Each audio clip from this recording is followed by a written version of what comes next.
Hi, how are you? Well, hello. Hi Hi. there, sir. Hello, hello, hello. Oh, sir. Salutations, Oh, sir. it should be the Summer Lees of the world, the Maxwell Frosts of the world, the Ayanna Presleys of the world. Those are the people that should be around here. You're still basing their ideology on baby boomers. That's what the fuck they're thinking about. Why? Because they still have baby boomers sitting in Congress when their asses need to be down the Shady Pines. Damn, Shady Pines? Not Shady even Pines, good. ma. They mad. And that's why we have a DEI president now. They've been Unqualified. mad for some time now, okay? Unqualified ass. What do you think that is? If black people ain't woke, they need to be. Because I read the white book, getting away wasn't a chapter. These are the people who y'all put in place. But y'all want to talk about meritocracy, and you have this level of incompetence at the They do highest have levels merit. of government. No one else can fuck up more than them. That is a skill. That is a talent. No one can be more incompetent than them. Who the fuck knows who you are, Ken Martin? That's one. Two, I read through the fucking memorandum and wanted to claw my eyeballs out and pour cayenne pepper and Tabasco sauce into my bloody eye sockets, okay? Nobody's reading that shit. See, this is the problem. Who in the electorate, besides stupid ass political nerds like myself, are gonna his bitch ass too? Now maybe he done sniffed a few too many poppers, while he done got his back blown out down to the New York City. Now they done told me about that young man. He done went completely rogue too. Lay off the fucking poppers, Richie Torres. That shit is how you lose fucking brain cells. That knockoff great value Cruella de Vil looking bitch. Her? She has been a problem for a while.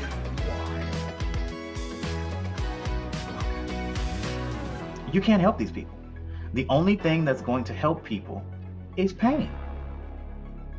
They're like the child you keep telling not to touch that damn stove. Let them touch it. Let them touch it. Pain is a great teacher and an even better motivator.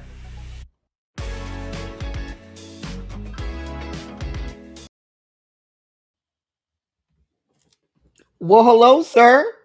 Hey. I feel like I haven't said that in a long time. You literally just saw me down to the cruise, nah? What's so funny is, as I was going back and looking at past episodes and how we start, I didn't know I always start by saying, "Well, hello, sir." I had no. It was nothing that was planned. It's just something I always Not scripted do. at all, but we just got into the habit of doing that, right? Mm-hmm. Well, hello, sir. I've missed you. I know. I'm so happy to be back up here. The people have missed you. Well, hey, people. Hey, y'all. We back. You see the people coming in. They coming in to see you. You see them. They coming in to see you. They here for us. I'm the sideshow. You're the main attraction. I'm just Now we was just down to the Twitch yesterday, having us a good time discussing politics. Now we was just down to the Twitch. Now I had to recover my password because that Twitch is old. But I was here. Hey, everybody that's coming through. Welcome back. Red, Blue, and Black is back. This is episode 29 of Red, Blue, and Black. Serious, okay. And we're so glad to be here. We have so much to discuss. Wow. I'm going to give you a virtual hug, the Oprah hug, as I call it. Oh, because you're not going to hug her for real. She does the She doesn't touch peasants, yeah. Anyway, we have a lot to talk about. A lot, as you can imagine, there's a lot going on, a lot to discuss. And we're gonna do it like only we can. Like only we can. Okay. We have new segments for you, and we're ready to go. And hey, ain't nothing to it but to do it. Ain't nothing to it but to do it. So let's start off, sir. Let's start off. It's Thursday. It's getting toward the tail end of the week. What's the vibe of the week, sir? First week of March, getting closer to spring and Mm, daylight mm, savings mm. time. That's Sunday. Is that Sunday? That's Sunday. Oh wow! So I lose an hour this Sunday. You lose an hour hoeing time.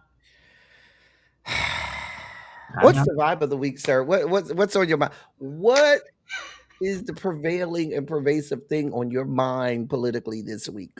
I would say the vibe of the week right now is we're under the fog of fast tracked power.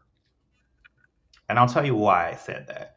When we look at the news coverage, when we look at traditional media, mainstream media, legacy media, whatever phrase you want to use to describe them, it feels like a frantic pivot toward permanent war footing, right? Because whenever we go to war, we forget about everything else. We're only focused on this one thing to distract us from all of the illegal things that this administration is doing, right? So we used to talk about domestic policy to an almost cinematic obsession with decisive strikes, emergency sessions, right? The defense of America, imminent threats, national security, all of these things that they're throwing around. And I think for the Black community, for us, right, it's a warning sign. And historically, when the media goes into this crisis only mode, it creates a smokescreen that allows the government to bypass the slow, messy work of civil rights and economic justice. It's starting to feel like the air is being sucked out of the room and we're being placed into a constant state of exception where the usual rules of oversight, the usual concerns of community are being treated as distractions from the real emergency. That's how I think the vibe is going. What are your thoughts? The vibe of this week is I'm afraid for the black wing of the G corridor of the Rainbow Coalition compound. I think that black gay men were silent by and large. I'm not going to say every single person, but by and large, when the trans community were having their medical assistance stripped from them, when they were being told you cannot get gender affirming care. They were, getting doxxed and HIPAA violations placed on them medically. Black gay men even a lot of times stayed quiet when women had were disenfranchised, when states were saying you couldn't even get mifepristone to do a medical abortion, much less go into an abortion clinic. And they stayed silent. And I always say, when you stay silent and allow them to do it to one person, please understand, one group, understand that it's coming your way. And now that we see these sweeping reforms and changes that are happening to the funding of HIV and AIDS medications. And if they're going to do it to HIV treatments, the preventative medications that many of us may take, like PrEP or, different things like that, they're going to come after that as well. And people are literally going to die. That's the difference. Someone, member of the trans community, not receiving their gender affirming care, the likelihood of them dying because of, as a direct, action of that is small. A woman not receiving mifepristone, there's a higher chance of her perhaps dying during childbirth. Uh, um, you know, there because of whatever she may be experiencing while she's pregnant. But someone who has HIV not receiving treatment is a death sentence. And so we're literally going back in time 40 years, 40 years, and manufacturing a new AIDS problem and HIV and AIDS epidemic because of the callousness and cruelty of an administration who wants people to die. And I cannot escape them wanting anything else but for people to die. That's it. That's all.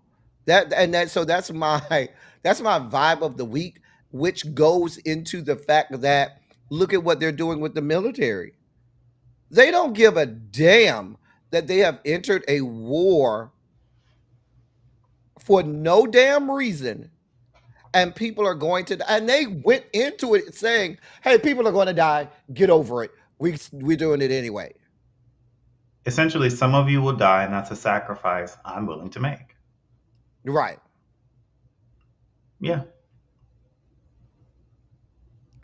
It, So but then when you look at it through a rational lens, none of this is shocking to me when most of the politicians that run our yet to be united country are a part of a death cult.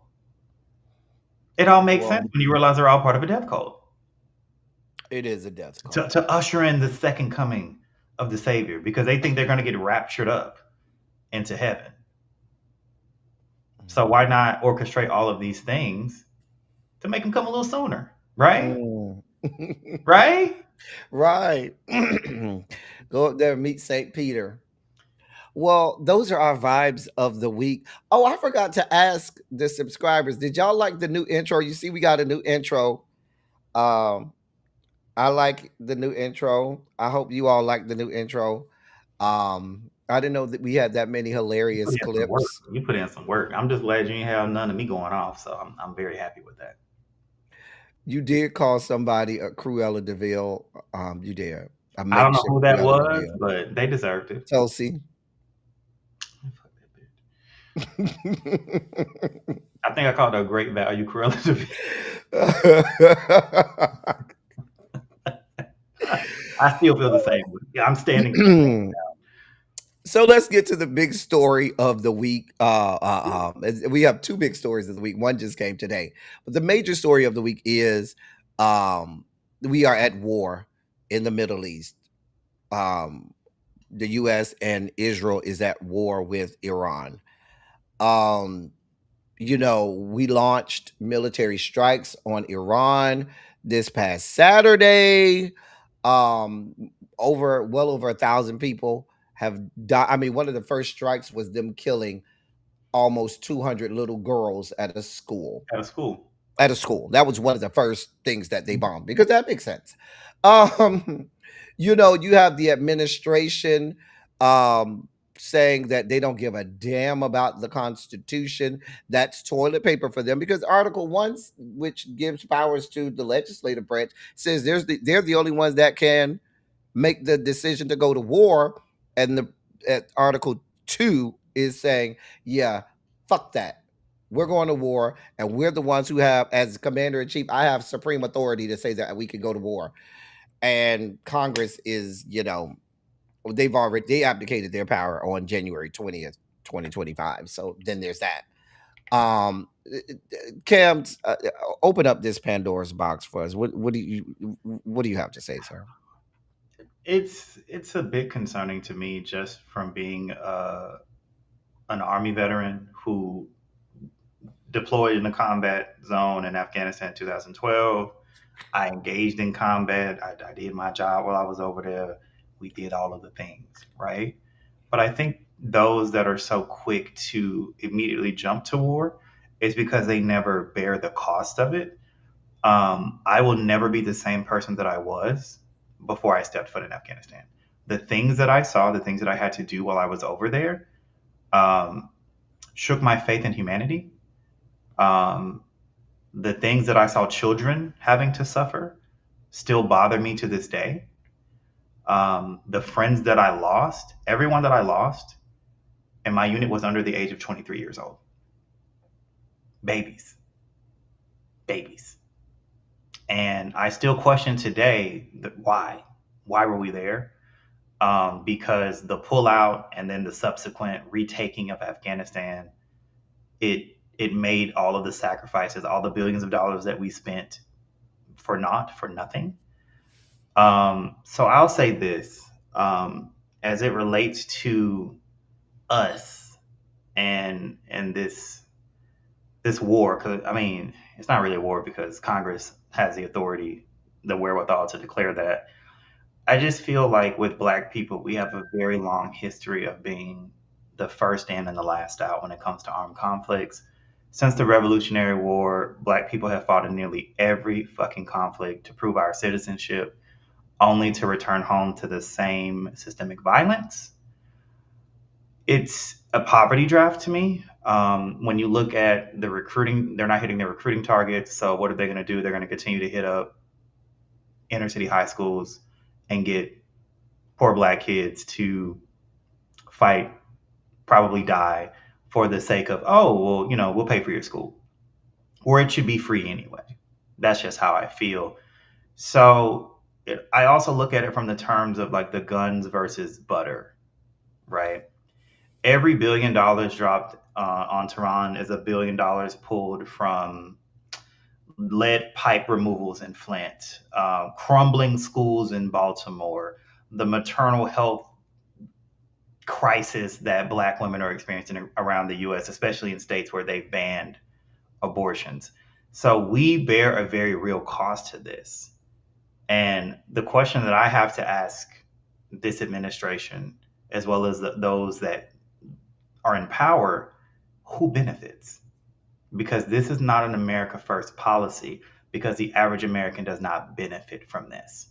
For everyone that voted for this man for economic anxiety, eggs are still high and the price of gas is going up. Get ready.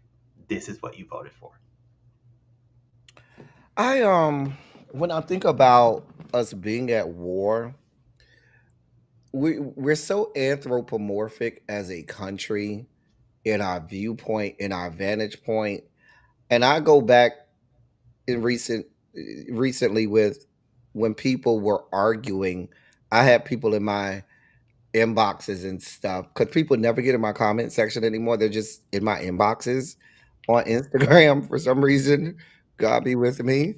But they would always argue with me about why I would ride so hard about what was going on in Gaza. And I said, for you, it's just a story on the news and you click off. But when you have to be the person who literally your wife, your child, your husband, your whomever, grandmother, what has just been murdered and did nothing but just try to live. All I'm trying to do is live, go to work, come home, feed my kids, have a happy family and happy life. And you have done nothing. You have nothing to do. You know how detached, some people in the Black community are from politics, say, I don't do politics and so forth. And we try to help them do politics. People in other countries are the same way. You literally have people over there like, listen, I'm just over here trying to go to church, trying to go home, or trying to go to mosque, trying to go home, trying to have a happy family. And now we have to get murdered because of someone's political ideations, because of someone's political leanings. And I'm talking about civilians. I haven't even gotten to the part about the military. Yeah, I'm talking about people who literally ain't out there. They just at home, not be able, little girls at school. Hey, I'm at school today. No, I sent my parent. They said it was a double tap. And after the first hit, the principal was calling the parents to tell them to come get the children from school. And they had a double tap. These are the things that's going. People are just literally trying to live, and you have people that come on television and say we have the most lethal military, and we're not going to stop, and we don't give a damn about being politically correct or war crimes. We're going to do what we have to do. Why? Because literally, Iran had a nuclear deal with you. You ripped it up. You think or you've been told by the man who's blackmailing you, Bibi Netanyahu, because he's aware of all of the things you have going on in the Epstein files, Mr. President. So he's blackmailing you and told you go to war. We know this. And so now you are going into a country with over 90 million people. You are bombing a city in Tehran that has 10 million people living in it, in that one city. You have people in other countries, the UAE, Qatar, Bahrain, even Oman is taking fire. And Oman don't bother nobody. They the ones who try to stay out of it. Saudi Arabia, you got Israel bombing Lebanon. Lebanon over there minding their own sweet business. Oh, here, come get some. You have an entire regional conflict. But isn't this what we do? Isn't this our MO? When we look at No. What they thought was going to happen is what they've been doing is, oh, let's just do a quick strike, kill a few people, get in and out, and I'm gonna be able to say I solved another make up in my mind or solved another fictitious war. That's what they thought, and we have a bunch of fucking imbeciles at the helm. And the dangerous part is when you have people who wore helmets in high school so that they didn't injure themselves, who are now at the highest ladders, segments of government, affecting people's lives. It becomes dangerous. Like these are literally the people who wore helmets in high school because they could possibly injure themselves. But when I say isn't this our MO, what I mean by that is, I mean, the problem with Iran started in 1953 when we overthrew a democratically elected government. Did The immigration crisis that we have from Latin America is because the CIA has done nothing but destabilize that region for decades. It's almost like we don't understand cause and effect. They had a pro-West person over Iran, and then you said, "Screw that. We're gonna put this person that we want there." Let's also not I forget mean, 1979. We can't forget Guatemala in 1954, Chile in 1973, Vietnam in 63, Iraq in 2003, Libya in 2011, Panama in 1989. We have a history of this. This is what we do. And to put it in cartoon terms, if we're living in the world of Avatar: The Last Airbender, the United States is the Fire Nation. Everything was cool until the Fire Nation attacked. That is America. It is a consistent thing with this country, and it doesn't matter how much lip service they pay. They want to be the world's police because they cannot mind their own business. Here's the deal. You have a president who's never been to war playing Battleship. President You Bonesworth, have a DefSec who really ain't, who wants to project like he's a super military guy. And everyone who's ever served with him and knows anything about his military background says he wasn't out there like that and has no fucking clue. You got rid of all of the major generals. You demoted generals. You forced generals out because they wouldn't put up with your bullshit. You got rid of the chairman of the Joint Chiefs of Staff and put someone there who was wholesalely unqualified. So you have a whole military being run by a bunch of fucking dipshits that have no fucking idea. They don't have a plan. They don't have a strategy. They're just churn and burn. You know what I'm saying? Just bomb everything and hope for the best. You have a president that literally came out and said we have endless supply of missiles for air defense. What alternate reality are you living in, sir? That's not how any of this works. And the sad part is, for us as Black people, as you stated, because of the systemic racism in this country, We already are 12 steps back in terms of opportunities. They promote that the only opportunity that you have is to either go into sports or go into the military, because it started from elementary school when you woefully uh, uh, um, underfunded the schools that could properly educate these young people.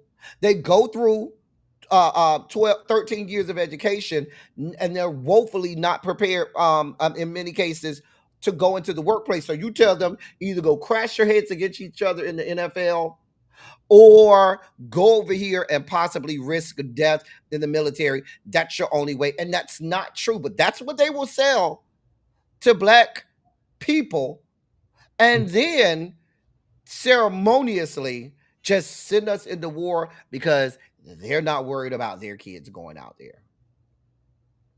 And so we are expendable, just like people look at the people in Gaza as expendable, just like they're looking at the Iranians as expendable. The American government looks at black people in the fucking military as expendable. They don't give a damn. You are simply another number. All they're going to do is send somebody to your house. Your son dead, your daughter dead. Here's a flag. Leave us alone. And you deal with the aftermath and the carnage. That's what Meanwhile, that whole pipeline that I talked about that started in elementary school continues to perpetuate itself. It continues to perpetuate itself. It's a self-fulfilling prophecy, but it's just like it's intentional. It's insidious. That's the best word for it. It's very insidious. And one of the things that I continue to take away from just being a reader of history, a reader of how policies are shaped, to even get things to work, you have to put it through a lens where people that look like us cannot be seen as the recipients if you want to get something done. That's how expensive racism is in this country. If we're getting anything, everyone else can do without. We don't want those black people to have it.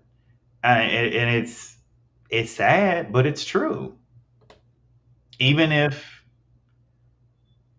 it will be for the benefit of society, there are some spiteful, hateful people, and racism is a very expensive addiction in America. The sad part about it is the proliferation of this happens regardless of the political party of the president, regardless of who's in power. Because let's think about this. Hmm? Who started this war? It's Israel. What do we know Oh, about Israel? thank you for shifting into that. They Like, have talk both about the this. Democratic Party and the Republican Party's balls in their hands, and they squeeze whenever the fuck they want. They have funded these people, they have gifted these people with small fortunes in their coffers, and now it's time to pay the piper. It's time to pay up. And what that means is there's not going to be any real pushback on this. There was not an Ice Cube's chance in hell that a war powers resolution was ever going to see the light of day. Ever going to see the light of day. And I'm going to be honest with you. I'm going to call it like it is. In the same way Joe Manchin would vote the way he voted and would be told by members of the Democratic Party to vote that way to give them cover, so that way they could just vote the way that people wanted them to vote. And Joe Manchin didn't mind being the one that said, well, I'm going to keep it from getting through.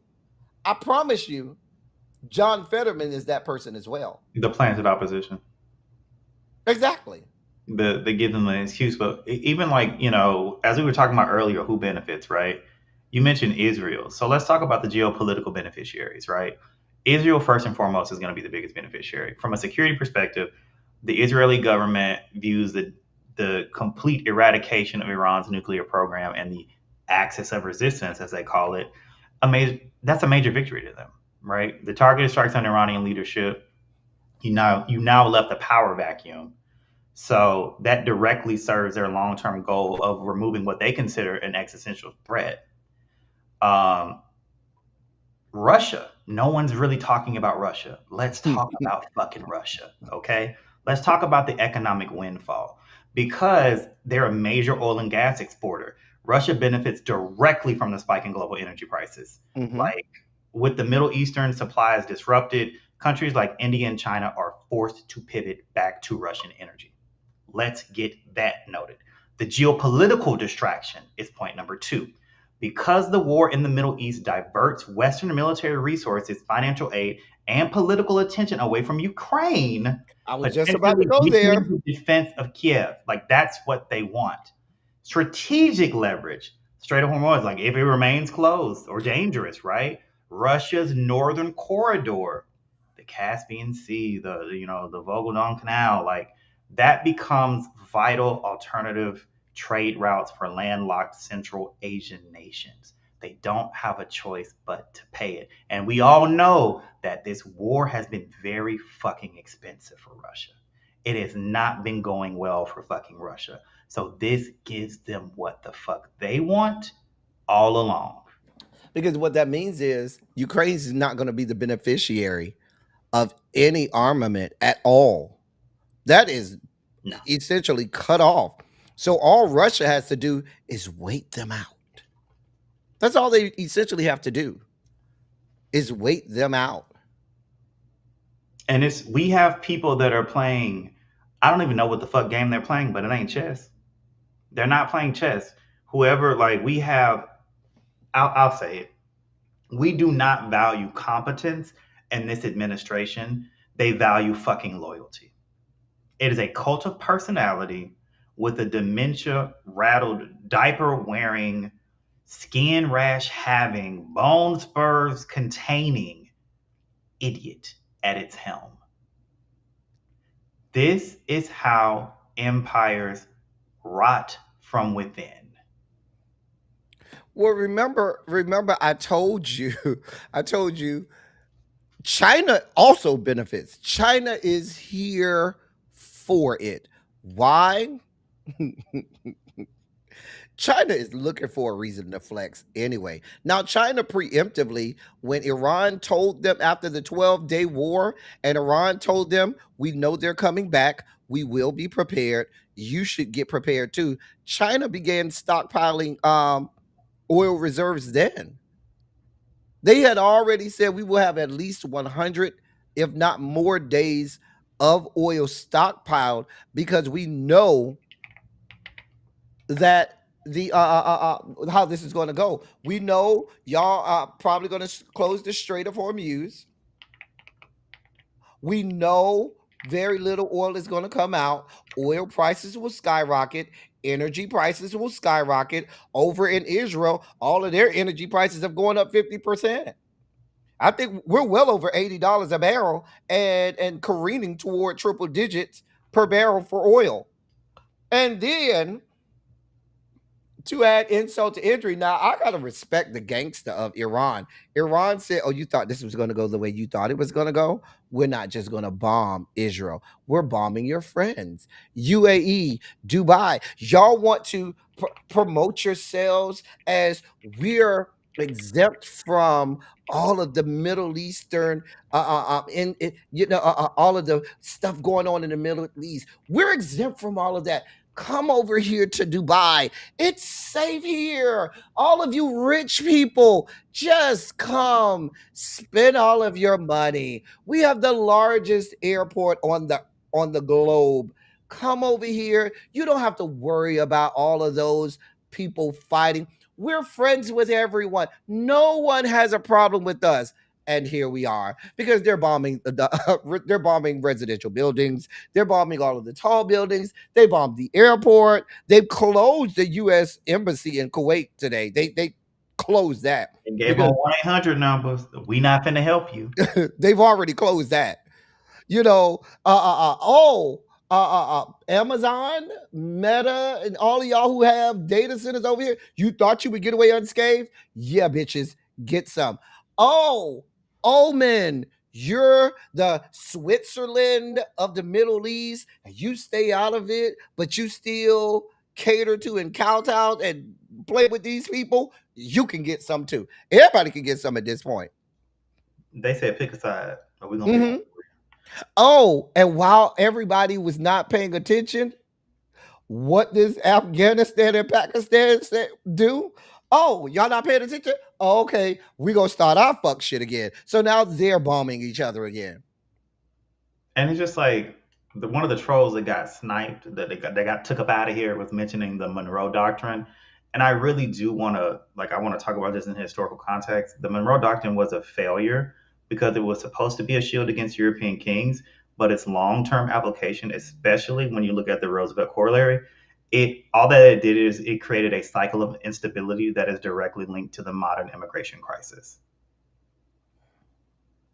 You bitches fail a lot because you refuse to read, you refuse to learn from history. This Ruby is wanted to make sure I she said hey to you. this She is wanted my to make sure she said hey to you. She don't give a damn about bougie me. bee. She Hey, said boo. hey to you, but not me. I ain't shit. I'm just here. I mean, all the Monroe Doctrine did was create banana republics and give us a Cold War blowback, but that's neither here nor there. We have hundreds of thousands of U.S. citizens who cannot get out of that area. But these are willing sacrificial pawns. This Mhm. is the sacrifice that this administration is willing to make. Mhm.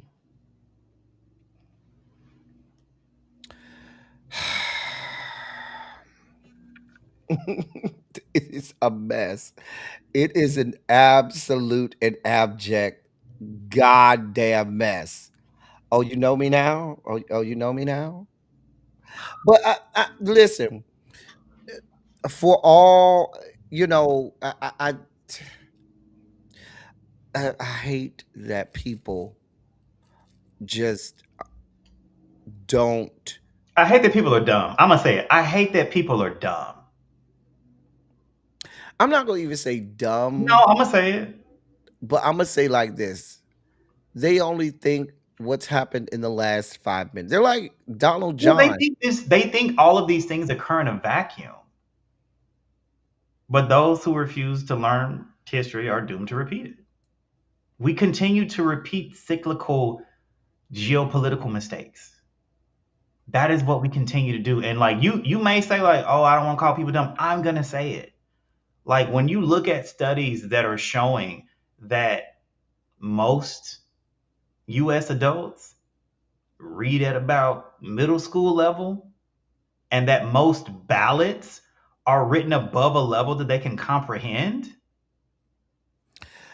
Listen, you know what I'm expecting to But happen voting next? is supposed to free us?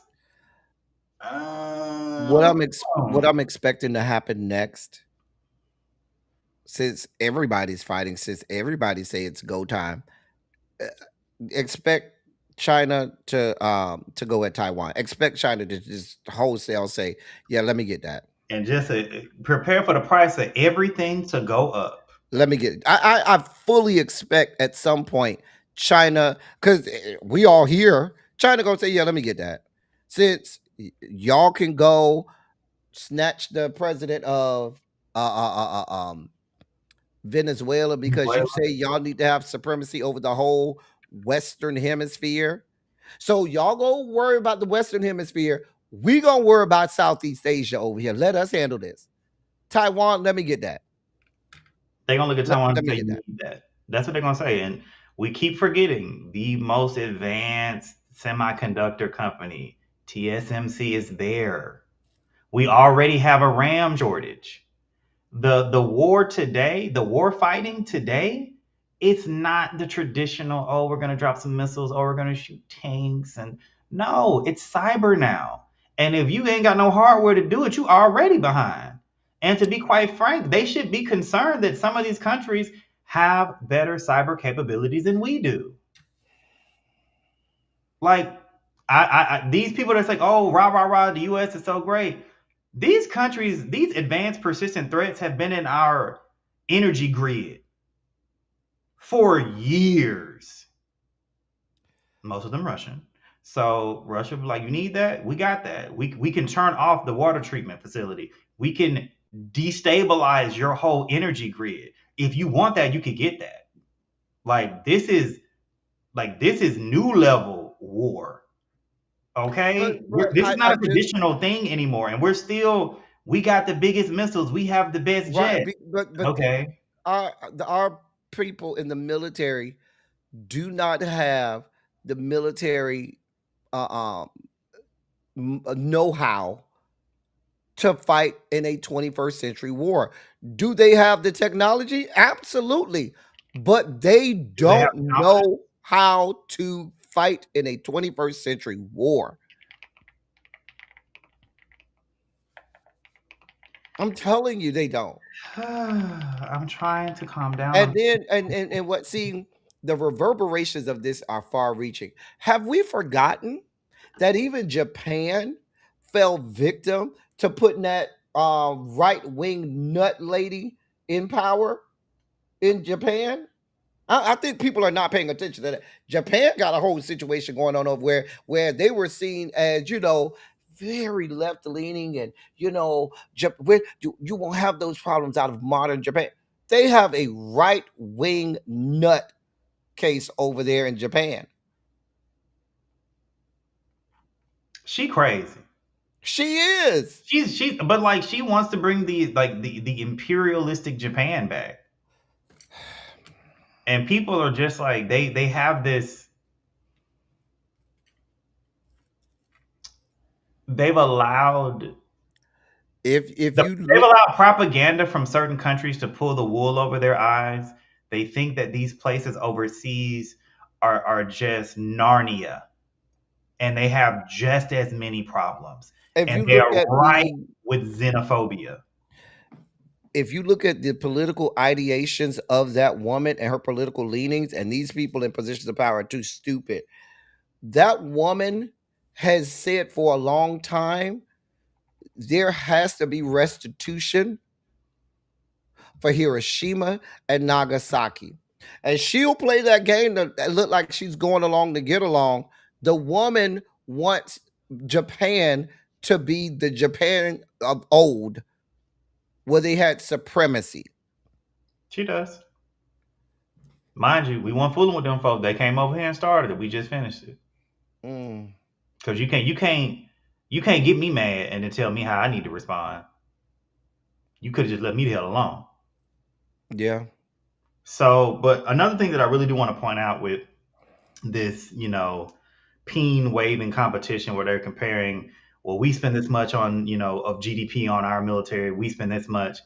I need people to realize this is not going to be conventional warfare. It's going to be asymmetric as hell.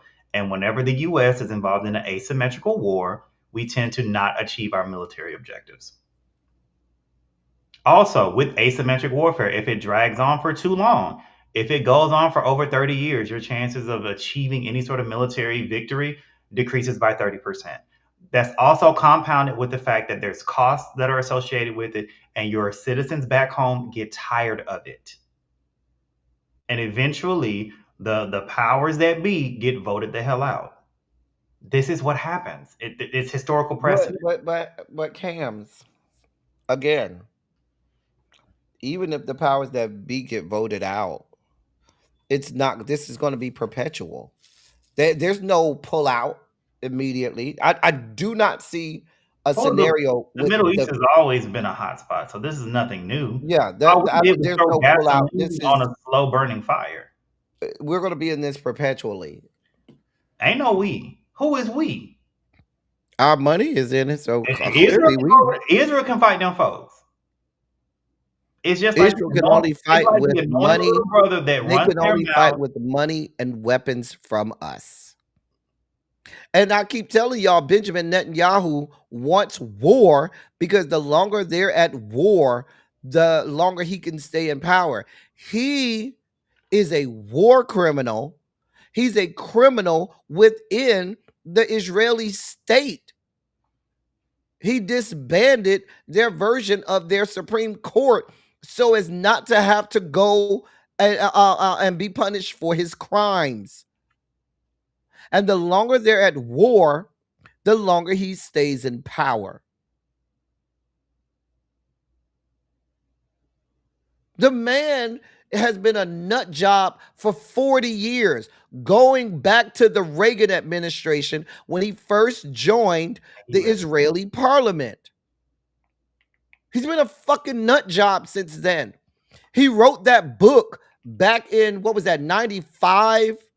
When he wrote that book on terrorism, where he kept saying even back then, Iran has nuclear weapons. Iran is, back then.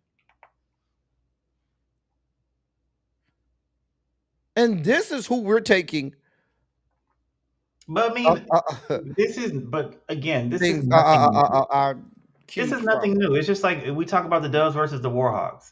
The Warhawks have always been a faction within U.S. politics. They've always been a loud voice because they always want to start wars.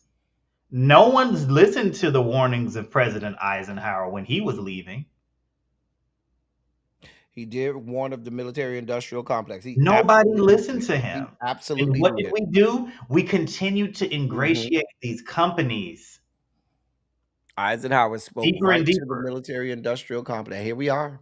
I'm gonna tell you what Marco Rubio is doing this for. Here the fuck we are. Actually, we know why Marco Rubio is doing this because they promised him Cuba, so that's the only reason he's doing this. They promised him Cuba. That's all he wants. I don't want Cuba. I don't care about Cuba. But Marco Rubio cares about Cuba. That's all he cares about. I mean, I don't care about Cuba. Like, I guess it's for me. I just can't wrap my mind around people that can't mind their own business or stay in their own damn lane. The people that have to like always take things over. But I don't have a colonizer spirit, so I can't relate to that.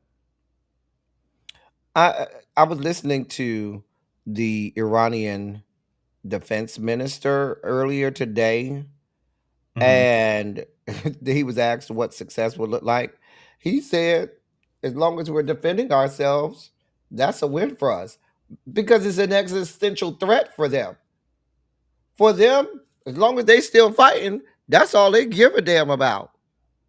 Y'all came over here and bothered them. He basically said, y'all came over here to bother us. And we'll fight to the hell. It's an existential threat, so we're fighting to the bitter end. And then it's just like we are prepared for the ground troops that are coming. Beautiful. Come, we're prepared. That's what the man said. Now, how prepared he is, I don't know, because we didn't fare well against Iraq for a long time, and Iran is a whole different ball game than Iraq. I just don't think that people realize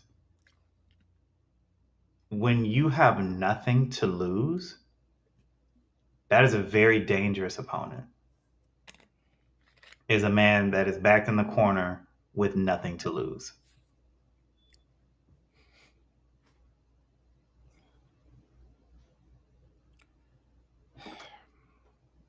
Here we are. Here the fuck we are. Here the fuck we are. Yeah, that's where we are. That was the biggest story of the week. The second big story of the week came out today. That bitch Christy, she's gone. That dog murdering wench. That cum guzzling ass whore who had the nerve to have her husband sitting behind her at the senatorial and Senate Judiciary Committee and then the House Judiciary Committee. And I forgot who that was that specifically asked her about having an affair while her husband is literally sitting behind her. Said, yeah, because didn't Corey Lewandowski reprimand somebody for taking your little blankie? I was like, y'all got a lot the fuck going on. But now they're saying that, and I believe no parts of this. I believe she was fired because it wasn't good for television, because that's all that man pays attention to, the optics on television.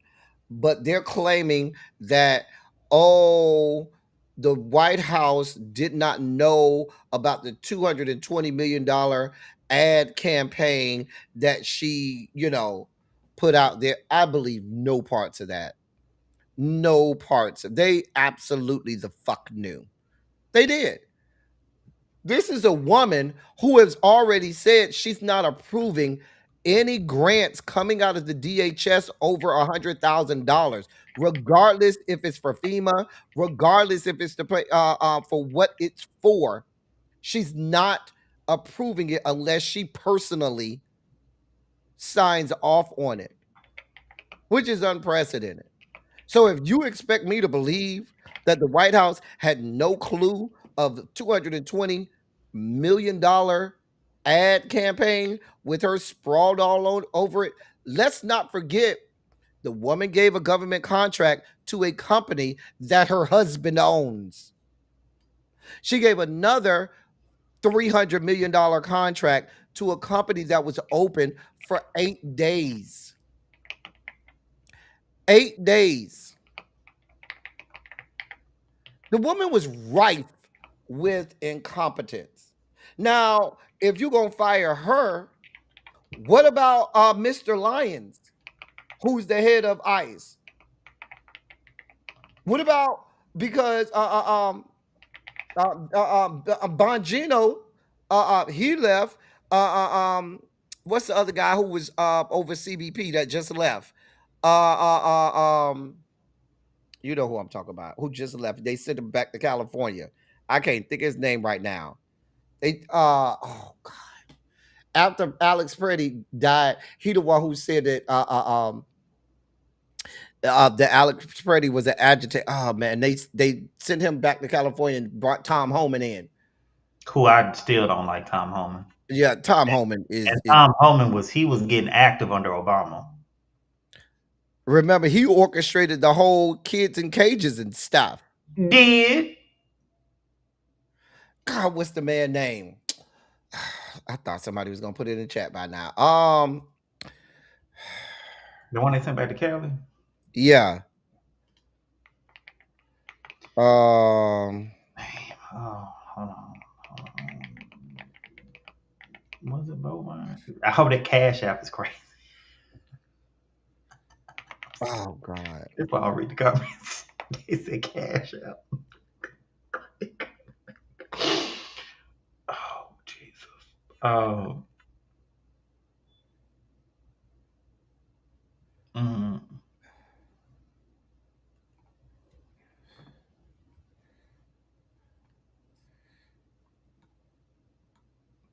Bovino, Greg Bovino. God damn it, I couldn't think of that man's name.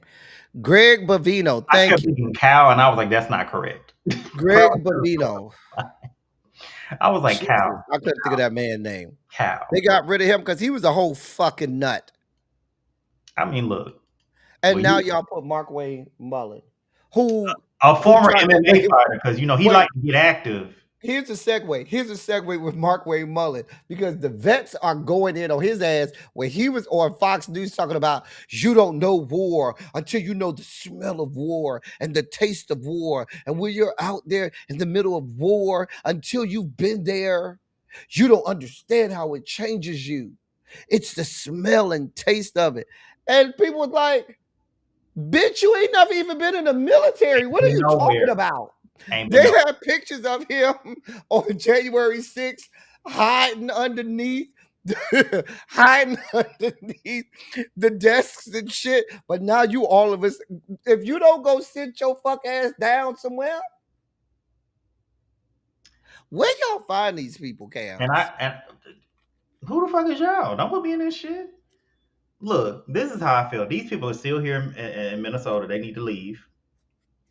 They need to leave. I will say that what the killings of Renee Good and Alex Preddy by them immigration folks down to the Minneapolis, once they saw dying, that shifted the whole narrative. It was never supposed to be them. They thought that they were going to stoke up the immigrant community and get them to respond, and they were going to put them down like dogs, and that's not what happened. Like that's not also the like the $220 million in advertising campaign. What was it? Ice Barbie is what we call it in that Hmm. campaign. But there's also the luxury spending, the two Gulfstream G700s that they bought. Yep. She But put the the, but commandant then but then these of, natural disasters are of happening. the And these Coast folks can't Guard get no out. money. And the red states, they were like, "What you mean we're not gonna get this money? We're not. You're not gonna get anything. I'm not signing off on any of that." She's not playing the game, and that's why she's gone. But Mark Wayne Mullen, he's no better. He's no better, but I think it was He's no better. calculated because they know there's not an Ice Cube's chance of him not getting confirmed. He's a sitting U.S. senator. The Republican Party is going to fall in line Oh, to make. and so is Fetterman. Oh yeah, Fetterman's already He's a he's already lowercase said it. r though. He's a lowercase r, Yeah, not a capital. He's a lowercase. he's already said publicly. Yeah, I'm voting to confirm Mark Wayne Mullen. And Absolutely. I think the thing is, Mark Wayne Mullen, he's a hard line enforcer. He's deep off in, the Him and Jim Jordan, I call them Jim Jordan and him it is are GYM one and the Jordan. same. GYM. Because you let those boys be abused on that Sure wrestling team while did. you down at Ohio State, and we ain't forgot Sure about it. did. Over there at the wrestling team for Ohio State. We ain't And forgot you about it. turned a blind eye. Sure did. And I watched this. And I don't think it was just a blind eye. Maybe his eye was blind, but I wonder if he ain't had some parts in it himself. I'm just gonna put it out there. We have not forgotten. But I call them one in the I same. ain't Them the saying he two did bastards it, but I that wouldn't come put that. it past him. Mm, And it like another thing that this signals to me, because you made a very good point. He's a sitting senator, right? And you know he gonna get through. And then when you have people like Fetterman coming in, like, I'm gonna come across. To but me, what it feels like is this is almost a capitulation to oversight. exact. Oh yes, absolutely. And they don't have anything to lose either, Kamz, because he's coming out of Oklahoma. Oklahoma touts themselves as being the only state where every county in that state went red. You Red. know, they have a supermajority in their legislature. Their governor is Governor Stitt. He's a MAGA nut, and whether it's an appointment by the governor or whether there has to be a special election. I'm not sure of the laws in Oklahoma and how that seat gets filled, but they know it's going to be another MAGA nut. They have nothing to worry about. That's specifically why you choose the senator who's a hard line MAGA nut Mm-hmm. who comes out of Oklahoma because you have nothing to lose. And I'll say this, as black people, why we should care about this is with that oversight just kind of going out of the window, this overly aggressive policing of immigrant communities, we know that's directly going to translate to the over policing of black communities. We know that that's what's going to happen. We know that that's what's going to happen.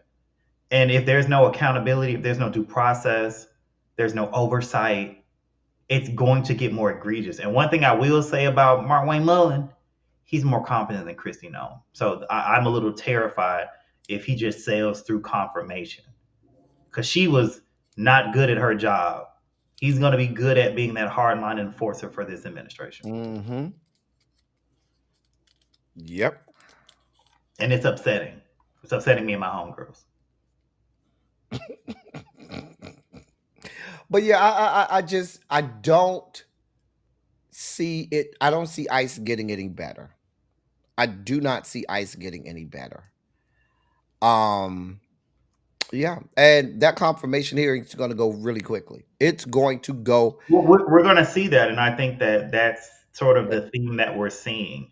This Mhm, acceleration, mhm. the tyrannical majority when it's really not a majority. It's just you can't motivate people to go vote.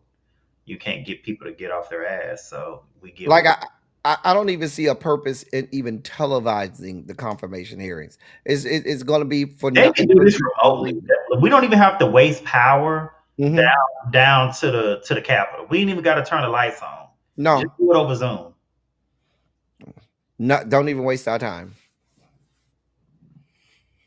So, but those were our major stories of the week. We have some secondary stories. Now, sir, we have to discuss Texas from Tuesday. I mean, if That we Senate must, race. if we must, because The you already know how I feel about it. do the people know how you feel about it, sir? This is what I'm gonna say. And before you start, yes, for those people tuning in, Jasmine Crockett was defeated by James Tallarico in the Democratic primary for the United States Senate uh, um, seat in the great state of Texas. Go ahead.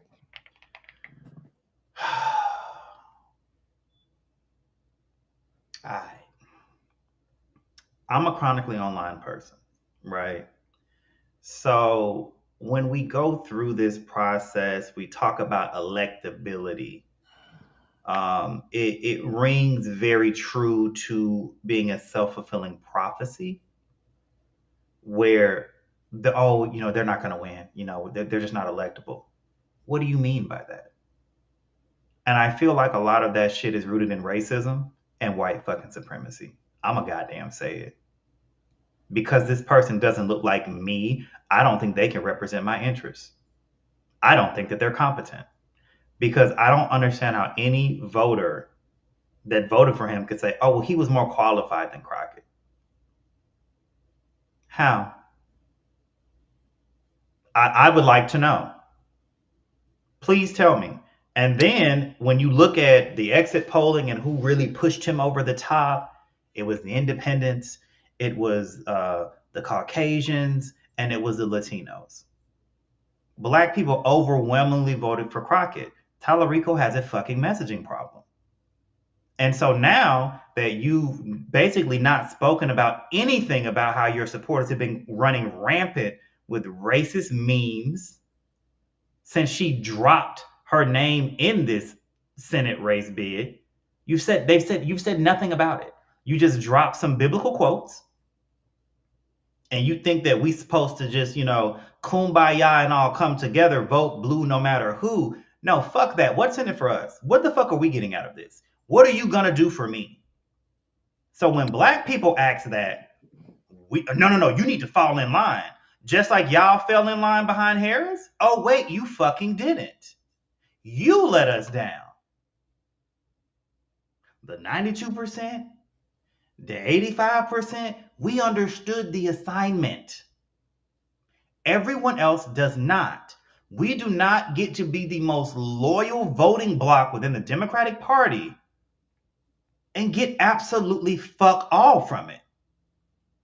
It doesn't matter who wins when they've dismantled civil rights. You've given us no reason to be motivated to go vote for you. And you think that we're just supposed to be lapdogs and go down there and go like, oh, well, he's got a D behind his name. I guess I got to vote for him. You need to do some outreach, bro, because it's not looking good. It's not looking good to me. A qualified candidate did not win because you wanted to police how she fights. She's too loud. She's too brash. Respectability politics is not going to get us anywhere. Civility is bullshit in politics because we have a fucking president and a fucking administration that is very uncivil, and y'all eat that shit up.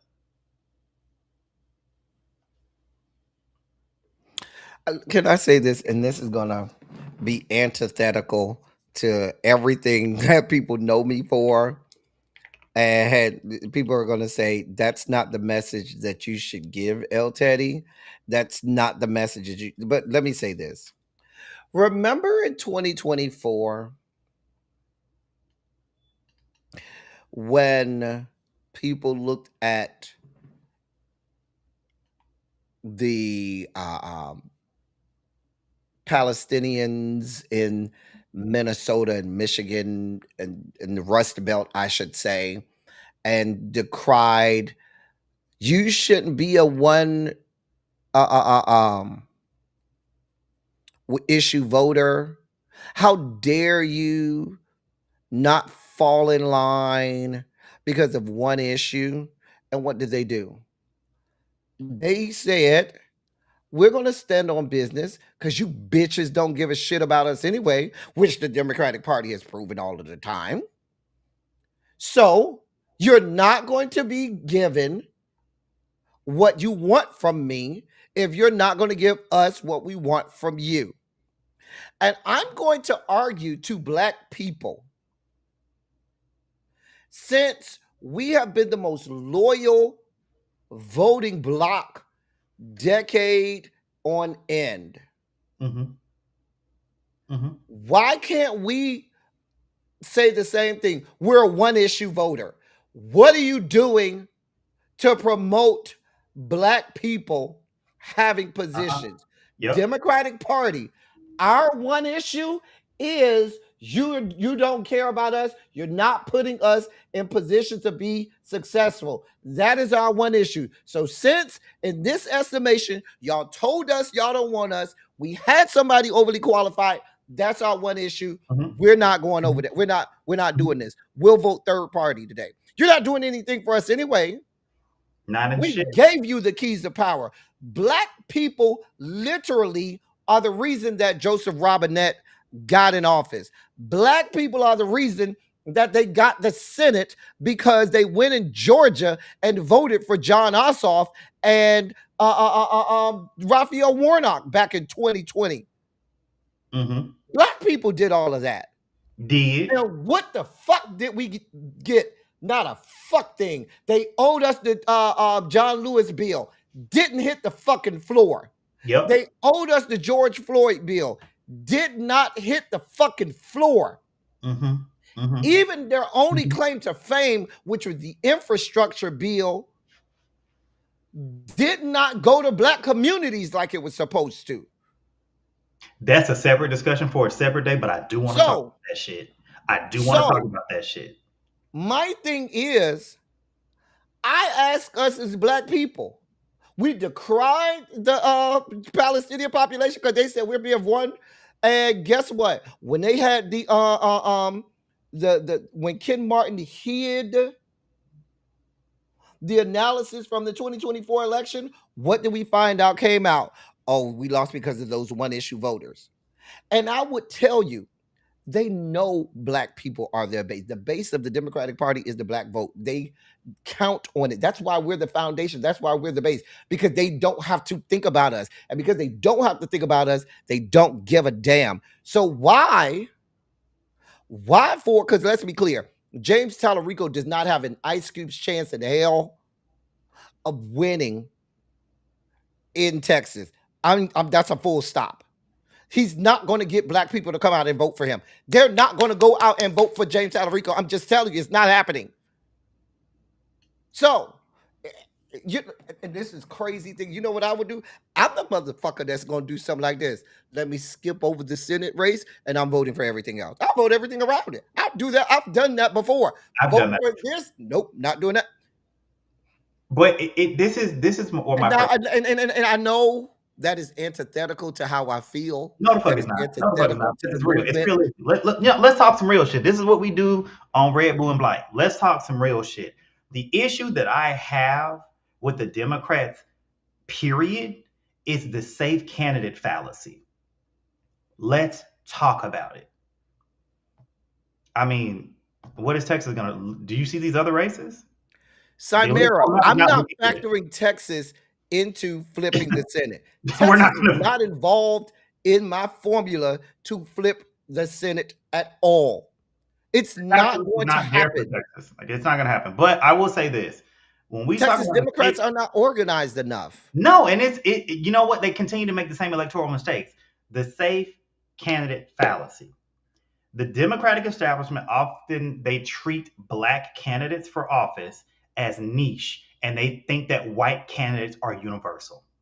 Like, I just feel that with the Tallarico winning, they've essentially told the black community in Texas, we need your votes to win, but we're going to put all the money on someone that makes the suburbs feel more comfortable than the city.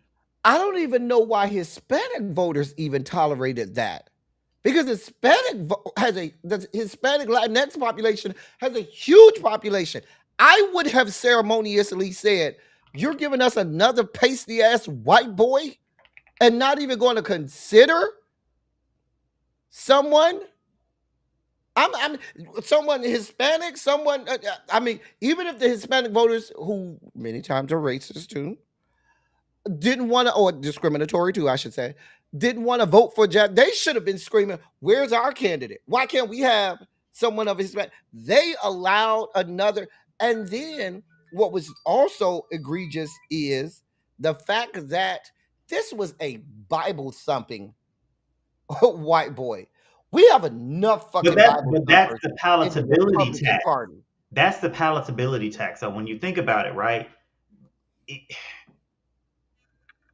Him being a Bible toter only worked in his favor, because there is a historical tax on black politicians where you got to be twice as qualified but half as loud. But Kamz, that only works in the Democratic primary where you can get Oh, I get people. what you're saying, which is going to go to my next point, the myth of electability, because it's a fucking myth.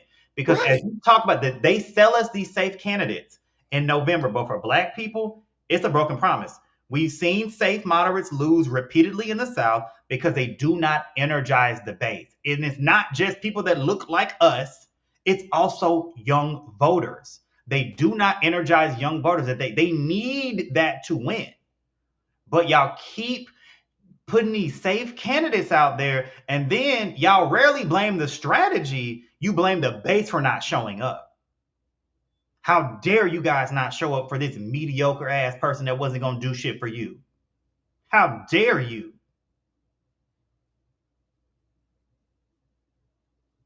That's And why we I don't went back understand to that the politics is, I'm that's going to why I do this went for back you to if the you one vote for me. issue voter thing. If we said y'all ain't doing nothing for us, we ain't doing nothing for you. But then, like, there's also a policy cost too with this safe milk toast ass bullshit that they continue to push on us, because safe candidates often stay away from these controversial topics like reparations, closing the wealth gap, aggressive police, reform, because those are seen as base only issues. For black people, they're not base issues; they are survival issues. We are under attack, and you're saying that you're going to do nothing to protect us, to make us feel safe. Why the fuck would we go vote for you in November? I really want to. I'd love to see Jasmine's campaign do a critical analysis, because I know there are certain things that I even looked at. Like she came. Remember, she came into the race late. Remember, Tallarico was already a December. thing. December. Tallarico was already a thing And and she had raised actually did quite well. She right came for the over time the vote. period that she came in. She was outspent by what, 5-1? Mm-hmm. Mm-hmm. So she ran, to me, she did great, but it with But it what she being what did it was is, she galvanized the black vote. The black vote was behind her, like they were for Obama. Mm-hmm.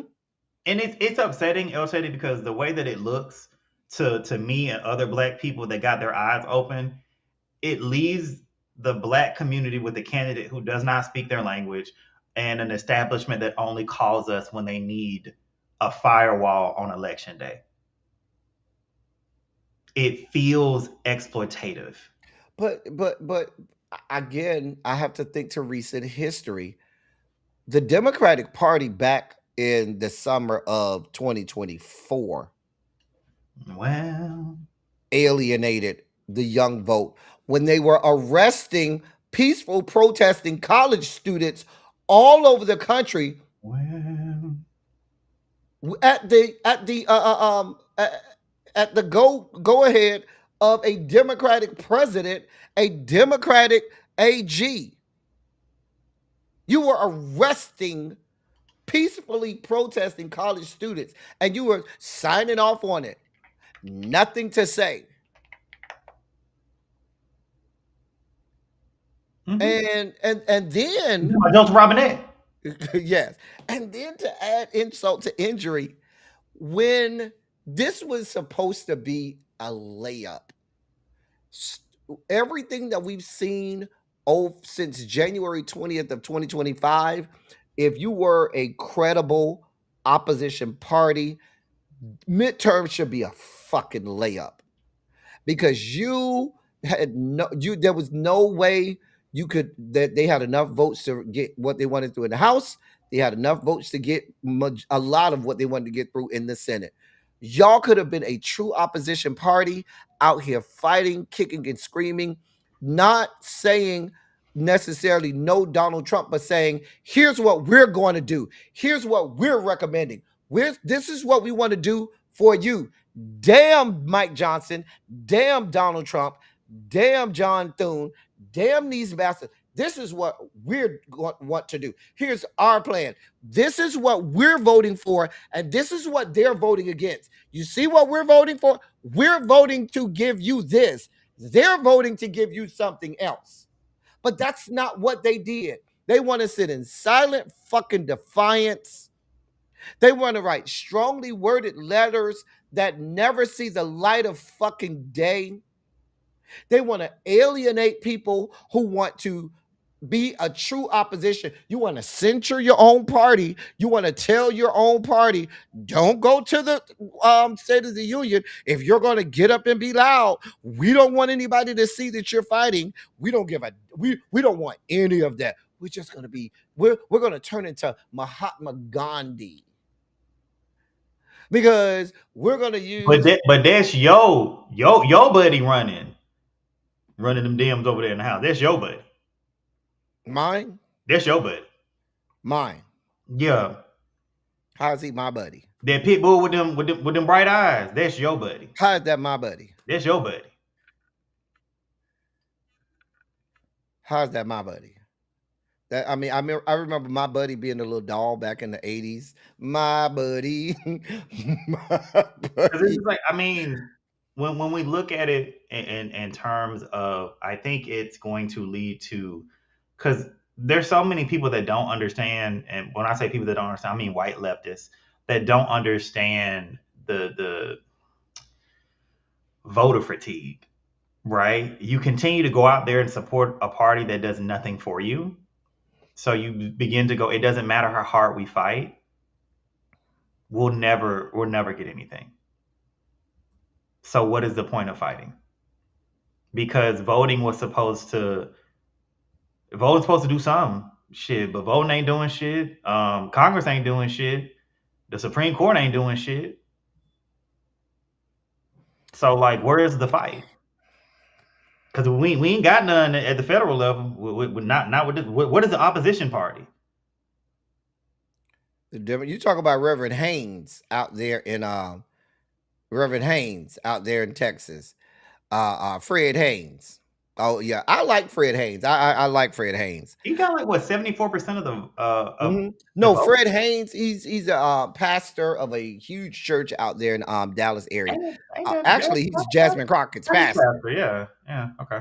But Reverend Haynes has a huge following out there. That was. But I We just knew think that that was when people said that Jasmine Crockett was like loud and all this other stuff, I was like, do you not know like the legacy of that seat? Because Eddie Bernice Johnson, Yep. like pioneer Black political power in Texas. Like, you got to know the history. Like that, they were like, oh, Jasmine Crockett she didn't galvanize people. She spoke to people that are unheard. And when you're heard, that may seem brash. It's off-putting to you because you're always catered to. Your needs are always fucking met. But again, has that gotten you this? Because the other side has no problem no longer being status quo, no longer being politically correct, being brash. They have no problem doing that. And guess what's happening? They're bludgeoning the left. They're getting whatever they want. And you all want to people continue. that are in the upper echelons of leadership that don't want to give the reins over. They don't want to to fight at all. They want to stay safe. They don't want. I was like, these They people just have wanna no they just problem wanna get more money. getting dirty on the MAGA side. They have no problem with that shit. They just want to get more money. The rules of engagement are out of the window. This is a new political reality, and y'all are still playing by this same goddamn 1980s fucking playbook. Get the fuck out of here. If you don't want to win, go the fuck home. Nobody goes to the goddamn casino to lose. God damn it, we want to win. I want a damn participation trophy. I want to see legislative wins. I don't. For those people who are touting the Tallarico campaign, beautiful. The best chance Texas has had recently was Beto O'Rourke, and he lost. James Tallarico is no Beto O'Rourke. He would not shut the fuck up about guns. And the thing about it is, James Tallarico, when you get to November, you being a Bible thumper running against the Republican Party filled with a bunch of Bible fucking thumpers, and you want progressives and people to vote for you. You know how large of a faction of the progressive wing that are either atheists or agnostics? Like, really?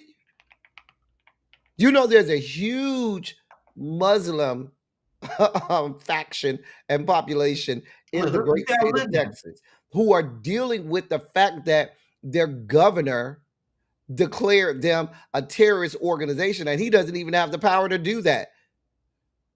He declared CARE a terrorist organization, and a governor can't even do that. Look, we don't care. Listen, let's be clear. We're at the stage in politics.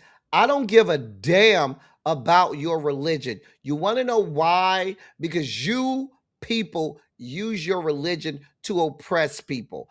Benjamin Netanyahu is over there having genocides based on his religion. You have military generals and the military chaplain telling people that they're in a religious war in Iran.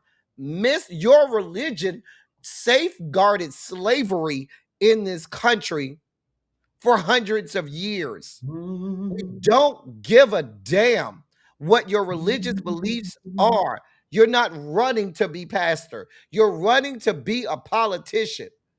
You telling me what religion you is like me drafting you in the NBA, and you sit down and start by saying, I love the Lord, he heard my cry. Baby, I don't give a damn. What is your jump shot? That's all. May I have some input here? May I just interject real quick here? So when they said that he was just a better candidate, I've been talking to these people online, right? And they were just like his ideals of economic populism, attacking the billionaire mega donors and corporate corruption, right? And I was like, that's convenient. This top versus bottom language, does that not sound suspiciously like somebody else? Does it not sound like a Bernie Sanders to you? Where we talk about this top versus bottom, it sounds like it's inclusive, right? But it erases the specific reality of race. By framing everything as this economic struggle against billionaires, I think that Tallarico is alienating Black people because a Black person at the bottom faces systemic hurdles that a white person at the bottom does not. And I still don't get how we're the fucking face of welfare when I know good and goddamn well that the data does not support that. He sounds like, I just feel it's giving me Bernie 2016. And it's like we cannot erase the intersectionality that race and gender play in determining who gets what in America. None of this shit happened in a vacuum. People are poor because of certain economic policy decisions that were made. They act like redlining was so fucking long ago. It's not. And guess what? Redlining is coming back. But they're just using AI to do it. It never fucking went anywhere. Is that our segue, sir? I mean, we were supposed to discuss New York and their atrocious redistricting. I mean, we could segue. We don't have to segue because I could drag Tabernacle for a while longer. Somebody on TikTok called it that. I'm screaming. Tabernacle. I'm sorry. I'm sorry. I'm sorry. I mean, I,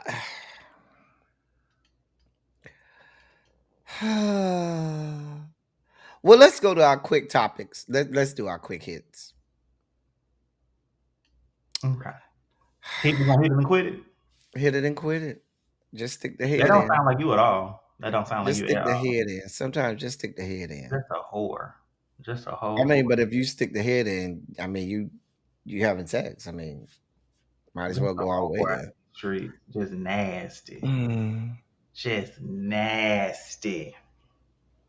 So the 80-hour mandates have now taken effect for SNAP benefits, taking millions of Americans, specifically millions of Black people, off of SNAP Mm-hmm. around the country with the 80-hour work requirements and mandates.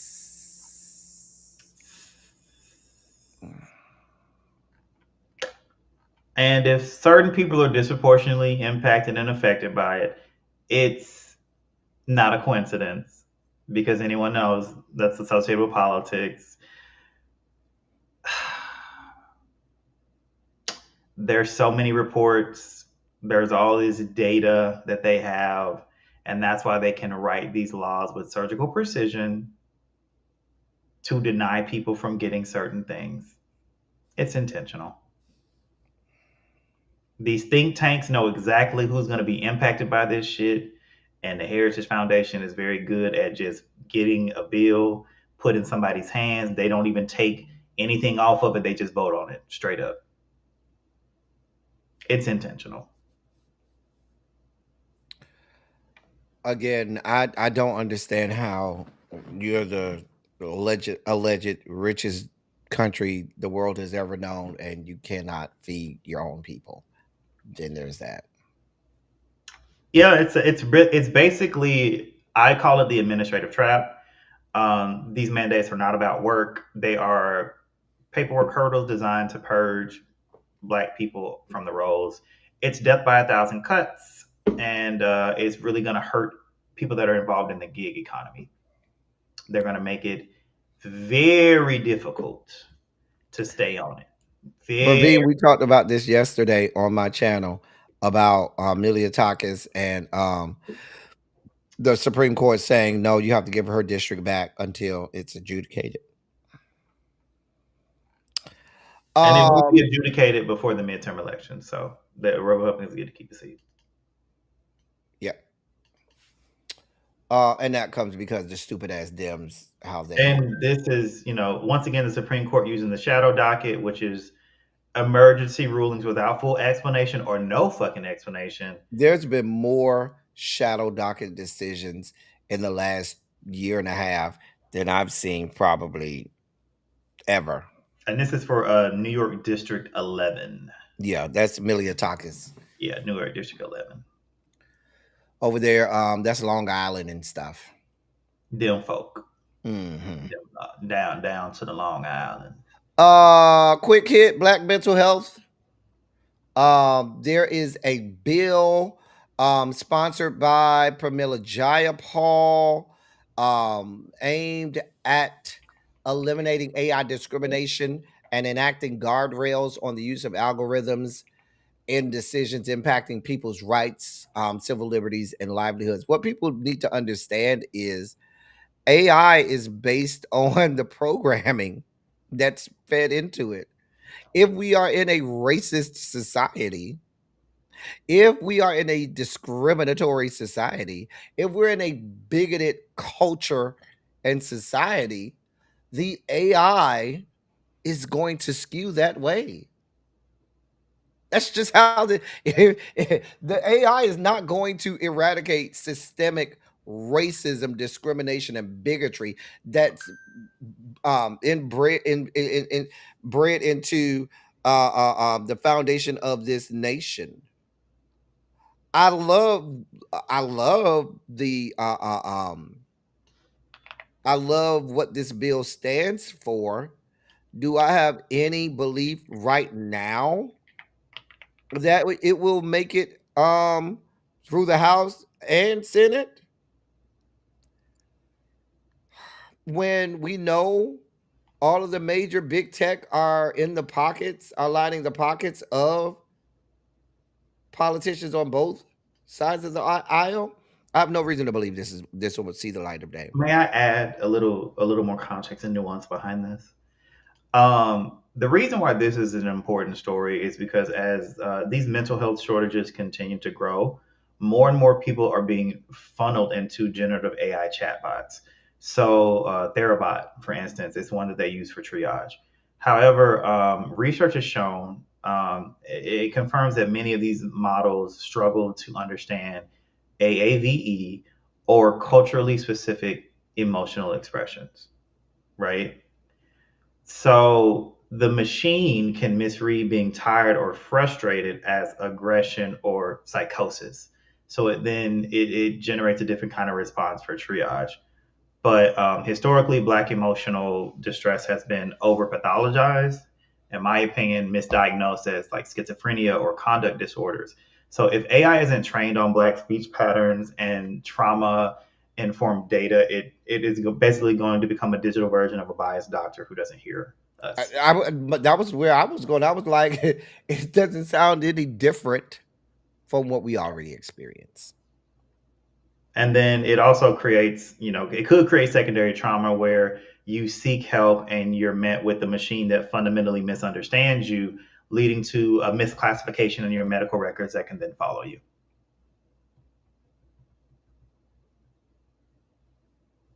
Yeah. So, and also look at most of these AI companies and look at the people that are behind these algorithms and these models. They do not look like us. So we're not being thought about.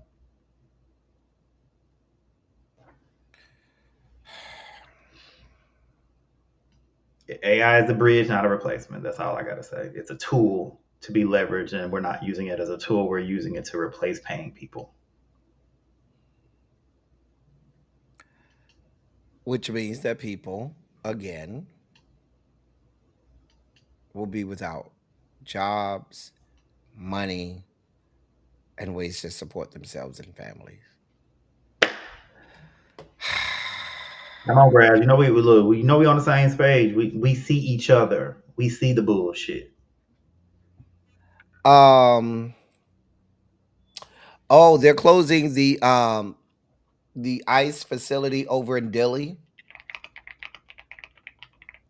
Over in El Paso. I thought they were closing the one over in Delhi, the Delhi one too. It's no, it's Camp East Montana. And I know the Camp East Montana is over in that one's El no. Paso. That's the one way out there in El Paso. I know that. But I thought that, but there's another one out west as well. I thought that was I mean, they had a measles outbreak, 14 active cases, 112 people in isolation. This is following. meanwhile, none of the ICE agents are masked up, are doing any preventative or precaution, taking any precautions on catching it themselves. And so, because measles is one of the most contagious diseases on the planet, There here we were are. also outbreaks of TB and COVID-19. Let's not There forget were. that. So it just goes to show you And also don't forget this the west gate of Texas was also when Texas was having its measles outbreak in 2024 and early 2025. It was the west gate over there in the El Paso area and some other areas over there that was the epicenter of all of that. But then this is also the place where that 55-year-old Cuban detainee was ruled a homicide, and this also cost us over $1.24 billion. I want that to be known. There's a cost to this stuff because this facility was plagued by flooding. The sewer kept backing up, and inedible frozen food and rotten food. Like, so they had to throw that stuff. It was a mess. Like, it's a mess. Like this whole prison industrial complex, the detainees, it's just a mess. Considering we created this decades ago, we need to solve the problem. And locking people up ain't it. Oh, just they're building more or buying, I should say, more facilities to lock up more people. Oh, they're gonna build them everywhere. They're gonna build them everywhere. But again, here's my question. This is a real question. Mm-hmm. If 1 plus 1 is 2, Yes. then shouldn't 2 plus 2 equal 4? Meaning, if Beyonce said. the whole point of you getting illegal immigrants is to send them back to their home countries, why would there be the need to buy more detainment facilities, Mm-hmm. concentration camps, Mm-hmm. if you are planning to send them back? Then who are these concentration camps going to be for? Again, 1 and 1 is 2, and 2 and 2 should be 4. Mm-hmm. It seems like we would need these superstructures if they were meant to be transient in nature as we process them and then return them to their countries. And so again, who are these concentration camps for? Because you can't expect me to believe that it's for the immigrants. 1 and 1 is 2. 2 and 2 is 4. Okay. Other quick hits. And when you touched on this earlier, the ratepayer protection pledge, I actually like this. However, as it was stated in one of the articles that we read, it's a temporary fix because you're going to do it for so many years. These data centers are already built, and they'll take this pledge that they'll pay and fund and take care of their own energy costs. But for how long? So it's like the build, bring, or buy rule. So the Amazons, the Googles, the Metas, the Open AIs, the Oracles, X, aka Twitter, they went to the White House. They signed the Ratepayer Protection Pledge, but under the agreement, they're supposed to fully cover the cost of the massive electricity demands of their AI data centers. And they must build, bring, or buy their own power sources or pay for all the grid upgrades, transformers, transmission lines, etc., rather than passing on those multi-billion-dollar costs onto regular citizens. Um, Electricity prices have jumped almost 7% in the last year, where rates close to these data centers and the most popular ones, they've jumped over 267% in the last 5 years. And so the pledge is designed to stop the backlash that has already led to about 25 data center projects being closed down, one of which was closed down in Minnesota because they were not going for it. Because they've seen what's happening to other communities full of people that look like us, by the way. They look like us. I mean, you have Louisiana, they're building them all over Louisiana. We know Tennessee, they're building them all over Tennessee, and they're only building them in, like you said, predominantly black areas and neighborhoods. Louisiana already had Cancer Alley, and that spans decades now. And you add on top of that, now you're adding data centers. You're building a Cancer Alley out uh, um, in Memphis, Tennessee, and there's a burgeoning one in Nashville, Tennessee as well. Understand That's money that's being paid into the coffers of those state governments. I promise you, Texas, you're next. I promise you, Oklahoma, Arkansas, you're next because they want that money. Yeah, and let's talk about it in terms of why Black people should care about it. So I just think that most people aren't necessarily aware of this, but Black families, we're the most vulnerable to the energy poverty, meaning a significantly higher portion of our monthly income goes to utilities versus white households. So for us, like, it shouldn't even just be about the fucking pledge. It's about preventing a massive wealth transfer where you have the poorest Americans effectively subsidizing these trillion-dollar tech companies. Further, to some points that some people in the comments were making, Diamond Pro Gym specifically, historically, Black neighborhoods have always been the sacrifice zones for power plants and industrial waste. Like, even if they are going to build and buy their own power, we need to know where those plants are going. Like, we have to ensure that the ratepayer protection for the suburbs doesn't turn into pollution clusters for Black and urban communities. We need to make sure we need to hold them accountable for that because they love to put all the BS in predominantly Black zip codes. They love to do that. And the fact that you could just look at life expectancy by zip code because it's based off what is permissible under zoning. And in these white areas, it's not very permissible zoning versus areas that is a ton of Black people. Yeah, you can put that over there. A new coal plant? Why not? It's just asthma. They'll get over it. So it's very multifaceted, but I just really wanted to talk about that, especially with the AI boom that's going on currently.